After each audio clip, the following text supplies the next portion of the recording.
Looking at a modern map, it is easy to assume that American global dominance was an inevitable historical arc.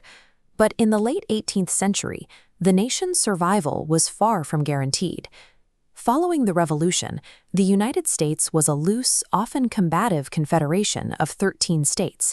It was a minor player on a continent still carved up by the established empires of Britain, France, and Spain. To navigate this environment, the young government followed a series of strategic imperatives. First, removing foreign rivals from the immediate vicinity. Second, securing the resulting territory. And finally, projecting that power across the oceans. These were not optional milestones. Without clearing the continent to create buffer zones and achieving internal stability, the United States would have remained a regional target rather than a hemispheric power. The rise of the United States was less a preordained right and more the result of navigating these high-stakes objectives through a combination of calculated aggression and immense geographic luck.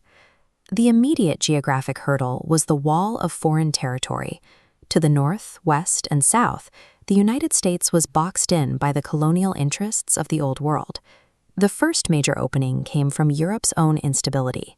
Napoleon Bonaparte, embroiled in a costly struggle for continental dominance, found himself in desperate need of immediate capital to fund an invasion of Britain. This desperation led to the Louisiana Purchase in 1803. It was a massive real estate transfer that had little to do with American military might and everything to do with French financial exhaustion. The acquisition provided a pressure valve for a population that was doubling every 20 years. Thousands of settlers immediately began moving into the newly opened territory. This rapid westward movement led to immediate and violent friction, as these settlers pushed into lands held by Native American tribes, leading to decades of forced displacement and conflict. As Spain's global influence waned, the U.S. moved to secure Florida, further reducing the European presence on its immediate borders. To the southwest, the strategy shifted toward demographic pressure. American settlers flooded into northern Mexico, eventually outnumbering the local population and instigating a successful bid for Texan independence.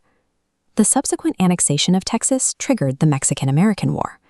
By the end of the conflict, the U.S. had purchased or seized the remaining western territories, reaching the Pacific coast. By exploiting foreign distractions and regional weaknesses, the United States successfully cleared its neighbors from the map. But this rapid expansion carried an internal contradiction that would nearly destroy the country. Each new mile of Western territory reignited a fierce economic and political struggle over the institution of slavery, pitting the agrarian South against the industrializing North. The 1860 election of Abraham Lincoln served as the breaking point. Fearing the loss of their slave-based economy, the Southern states seceded, splintering the nation. Forcibly reuniting the country required a total war effort. The conflict took a severe domestic toll, costing hundreds of thousands of lives to verify the federal government's absolute authority. The Union's victory did more than end slavery. It centralized federal power and fostered a massive expansion of the national rail and manufacturing systems. This transition from a fractured agrarian state to a unified industrial one provided the foundation needed for the final stage of global strategy. By the late 19th century, the continental U.S. was secure. To protect its new industrial wealth, the nation now looked to the oceans, seeking naval outposts to control global trade routes.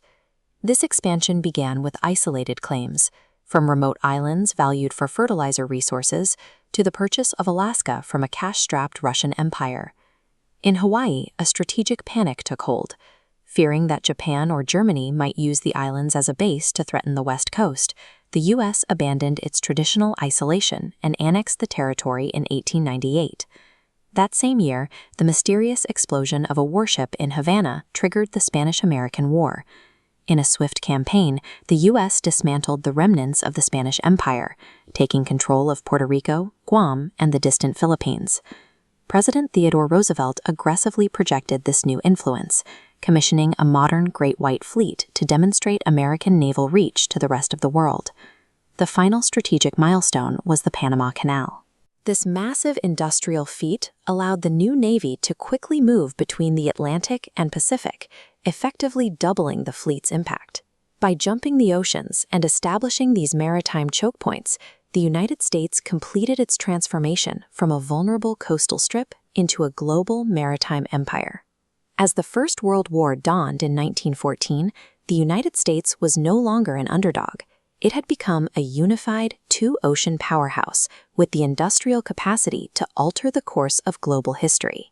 This dominance was not the result of a single master plan, but a centuries-long pattern of exploiting the blunders of rivals, leveraging demographic shifts, and making bold real estate deals when the timing was right.